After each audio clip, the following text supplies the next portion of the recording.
Hi friends, എല്ലാവർക്കും Asha's food and ട്രാവൽസിലേക്ക് സ്വാഗതം.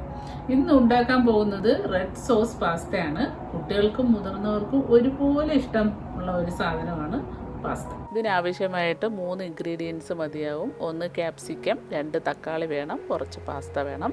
അതുകൊണ്ട് തന്നെ വളരെ സിമ്പിളായിട്ട് ഇത് ഉണ്ടാക്കാനും കഴിയും. കുറച്ച് പാസ്ത എടുത്തിട്ട് നന്നായിട്ട് നമ്മൾ കഴുകി വൃത്തിയാക്കി എടുത്തതിന് ശേഷം ഒരു 30 മിനിറ്റ് ഇതിനെ കുക്ക് ചെയ്യാനായിട്ട് വയ്ക്കാം. എത്രയാണോ പാസ്ത നമ്മൾ എടുക്കുന്നത് അത് മുങ്ങിക്കിടക്കത്തക്ക രീതിയിൽ വേണം വെള്ളം വയ്ക്കേണ്ടത്. ഞാനിന്ന് കുക്ക് ചെയ്യാൻ വേണ്ടിയിട്ട് ഇൻഡക്ഷനാണ് ഉപയോഗിക്കുന്നത്.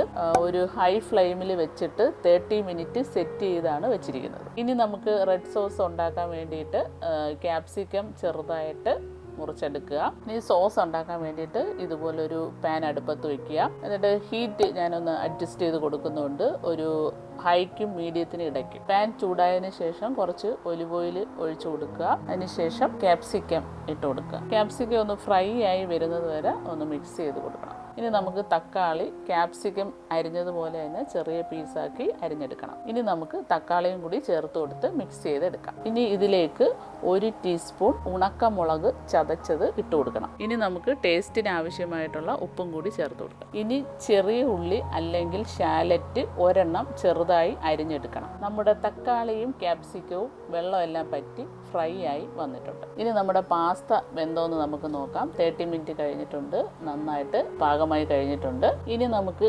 ക്യാപ്സിക്കവും തക്കാളി കൂട്ടും തയ്യാറാക്കി വെച്ചിരുന്നത് മിക്സിയിലോട്ടിട്ട് 1 ഗ്ലാസ് വെള്ളം ഒഴിച്ച് നന്നായിട്ട് അരച്ചെടുക്കുക. നമ്മുടെ സോസ് റെഡിയായി കഴിഞ്ഞിട്ടുണ്ട്. ഇനി വെന്ത പാസ്ത നമുക്ക് അരിപ്പ ഉപയോഗിച്ച് ഡ്രെയിൻ ചെയ്തെടുക്കാം. ഇനി നമുക്ക് നേരത്തെ ഉപയോഗിച്ച പാനിൽ തന്നെ ചെറിയ ഉള്ളി ഇട്ടൊന്ന് മൂപ്പിച്ചെടുക്കുക. ശേഷം അതിലോട്ട് നമ്മൾ തയ്യാറാക്കി വെച്ചിരിക്കുന്ന സോസ് ഒഴിച്ചു കൊടുക്കുക. എന്നിട്ട് നമ്മൾ ഫ്ലെയിം ഒന്ന് അഡ്ജസ്റ്റ് ചെയ്ത് കൊടുക്കണം. തിളയ്ക്കാൻ വേണ്ടിയിട്ട് ഒരു മീഡിയം ഫ്ലെയിമിലോട്ട് ഇട്ട് കൊടുക്കുക. ഇനി ഇതിലോട്ട് നമുക്ക് ഒരു 1/2 ടീസ്പൂൺ കുരുമുളക് പൊടി ചേർത്ത് കൊടുക്കാം. ഞാനൊരു ഫ്ലേവറിന് വേണ്ടിയിട്ട് 2 നുള്ള് റോസ്മേരി ലീവ്സ് ചേർത്തു.